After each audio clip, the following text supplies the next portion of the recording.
An MP for the last 27 years, Bronwyn Bishop is a crusted-on barnacle on the good ship Parliament. But in the past 7 months alone, she seems to be steering it into stormy waters. And that's why you don't make barnacles captain.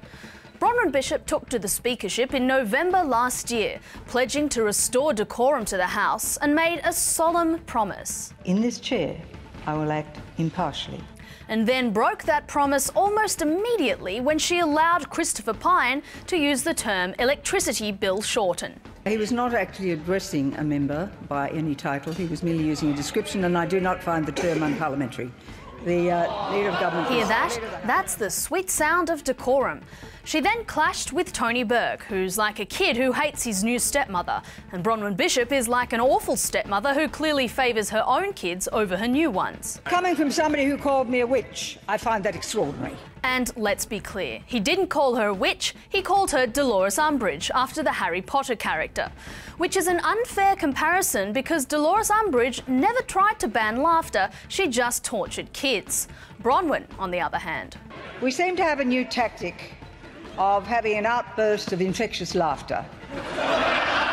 She then followed that up by announcing that she was running for Mayor of Footloose before kicking out another Labor MP to reach an historic milestone.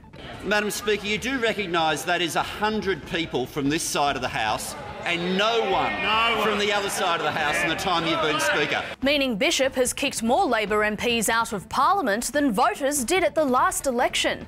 In reply, Bishop started serving up zingers like a kid working at KFC. If you had 100 members, you'd be in government and sitting on this side. But to be fair, if she was really trying to punish Labor, she'd force them to stay in Parliament. So Labor just finally came out and called her the most biased Speaker in the history of Parliament. But is she? After Bill Shorten's budget reply speech, Ms Bishop could have stood up, forcing the applauding opposition members to fall silent. But she didn't, at least not until Christopher Pyne indicated for her to do so.